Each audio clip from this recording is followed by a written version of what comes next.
Hello, my name is Day9. My name, good sir, is Husky. And it is the grand final of the Open Sign-Up Division, the amateur division of the GeForce SC2 Pro-Am presented by NVIDIA. And I recall, Husky, you want to talk a little bit about RSVP, and I'm going to let you do that in a moment. After this break, I'm just kidding. No.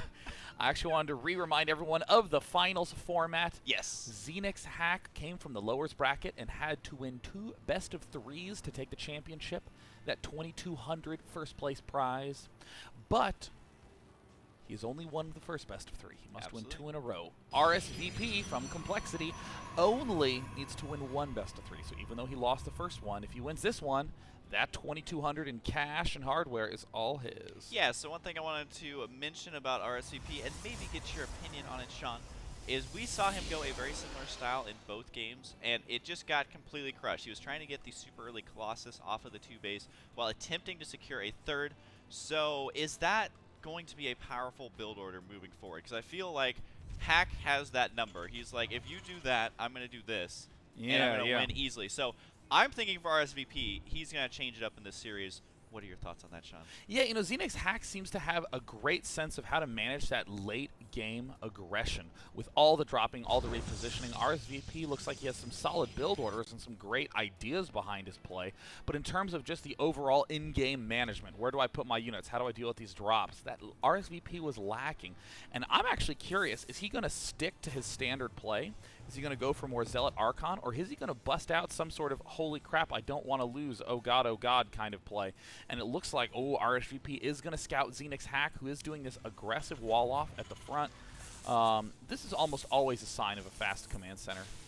Yeah, now one thing that you can do that I have seen time and time again in these situations is if a Protoss player gets a Void Ray, of course you can harass the main with it, but more importantly you can harass the entrance and actually use the Void Ray to spot the mineral line, and you can attack the mineral line with Stalkers on the low ground. It's very annoying for a Terran player to deal with if you do wall in, especially on these spawn locations. So we'll see exactly what RSVP has planned. I think he is going to have to do something completely different than the 2-base Colossus that we've seen, and we do have the gas just now going down.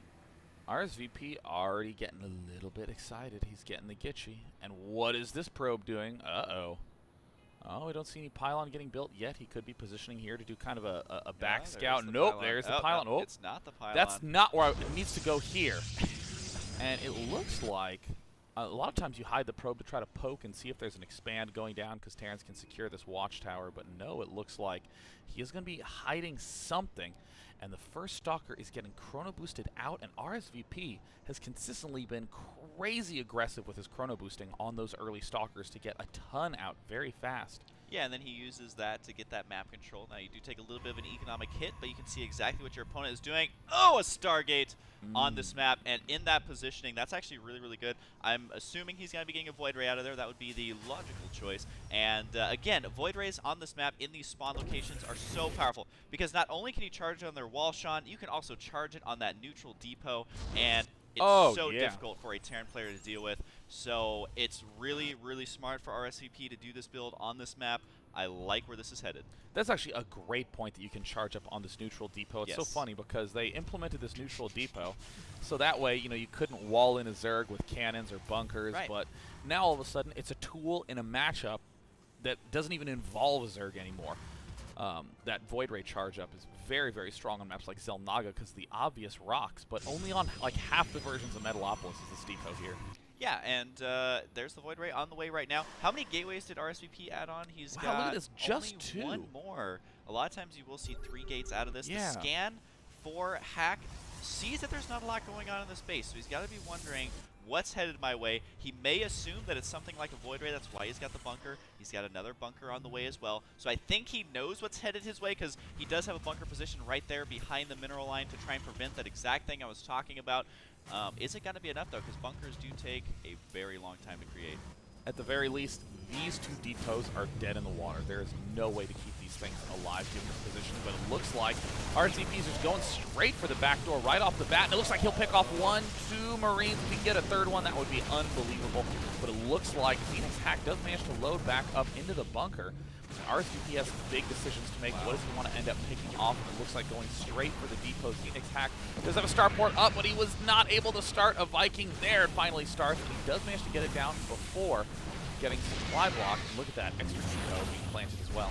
Yeah, the supply block is actually a huge deal right now because while he is supply block, he's also not making any more supply depots that I can see. Another bunker going down, and yeah, he did do the supply drop, and that's a huge loss. And this Void Ray gets fully charged. The bunker does go down. The mineral line is going to be vulnerable here, and RSVP going for the exact perfect build in these situations. And if he gets that depot that has a supply drop on it, that would be huge. So much supply would be lost. Only one Viking on the field right now, Sean. This is looking horrible for Hack. And it looks like a robotics facility going down as well for RSVP. He will be able to get observers if he needs. Or is he going to do a Warp Prism? I'm just curious because the strength of the Terran army is at the entrance of his base. If he's able to get a Warp Prism, he could. Oh no! Trying to focus down the bunker right there. The Marines evacuate out of there. There is another bunker. The siege tank is going to hold for now. Nothing has been made out of that robotics, but this is doing so much damage. He just needs to make sure to spend that money that he has. Oh, that was such incredible lightning decision-making by RSVP. The instant those SCVs returned back home to mine, straight went for the bunker, and it looks like RSVP is deciding he wants to go for it. The SCVs are there, ready to repair. The siege tank is up, but he target fires it with everything. It's going to fall down. And he just walks right by the bunker and is going straight to the mineral line. And it looks like RSVP changing it up to the economic aggression at the start of the game. Xenix hack trying to pull all his SCVs off. It is not going to be able to work. Almost everything is going to fall. And with just a couple of Marines and a single Viking, I think RSVP may have secured himself a win. And there it is. Wow, good game there out of Hack as he leaves the game completely crushed by RSVP's play. Now RSVP, his micro was really good. His macro did actually slip there quite a bit. He was hovering around 6 to 107 minerals for a lot of that attack. Now, of course, it did end up working, but if you back Hack into a corner, you got to make sure in your next games that you're playing absolute top-notch. I really like that build out of RSVP. I would just caution Terran players against walling in on this map for that exact reason.